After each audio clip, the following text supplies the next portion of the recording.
Bonjour à tous. L'Algérie secouée très violemment par un tremblement de terre hier soir. Le séisme d'une magnitude de 5,2 sur l'échelle de Richter a touché Alger et sa région est. On déplore 552 morts et près de 5000 blessés. Mais le bilan pourrait s'alourdir dans les heures qui viennent. Katia Gilder.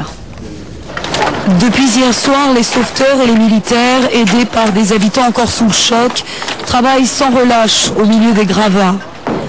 Des milliers de corps se trouvent encore sous les décombres et le bilan pourrait s'alourdir. Le président Bouteflika s'est immédiatement rendu au chevet des blessés dans le département de Boumerdès, le plus touché. Son chef de gouvernement a parlé de catastrophe nationale. Les médecins sont débordés. Devant l'urgence, des hôpitaux improvisés ont été mis en place et les habitants appelés à faire don de leur sang.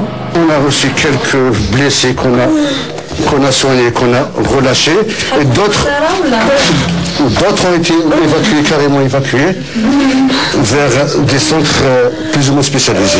Dans le centre de Boumerdès et d'Alger, des immeubles entiers n'ont pas résisté à la violence du choc, s'effondrant comme des châteaux de cartes. Prise de panique, des familles ont quitté précipitamment leurs appartements, préférant errer dans les rues. Le ministre de l'Intérieur, Yazid Zerouni, a appelé la population au calme, assurant que l'État avait les moyens de reloger presque tous les sinistrés. En attendant, la France a apporté son aide.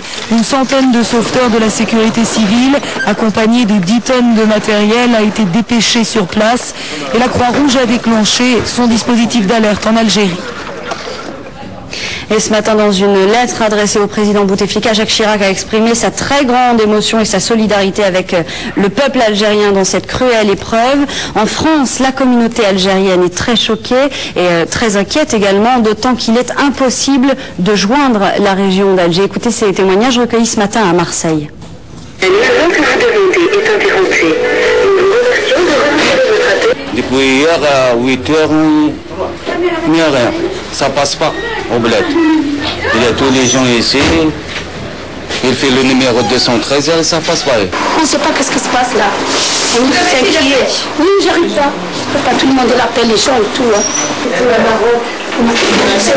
J'arrive pas. Toujours, tout le monde l'appelle, tout le monde s'inquiète. Des propos recueillis par Laure Parra et Stéphanie Rouquier. La grogne des enseignants à nouveau dans la rue. C'est la 3e grève du mois et la 6e depuis septembre dans l'éducation nationale.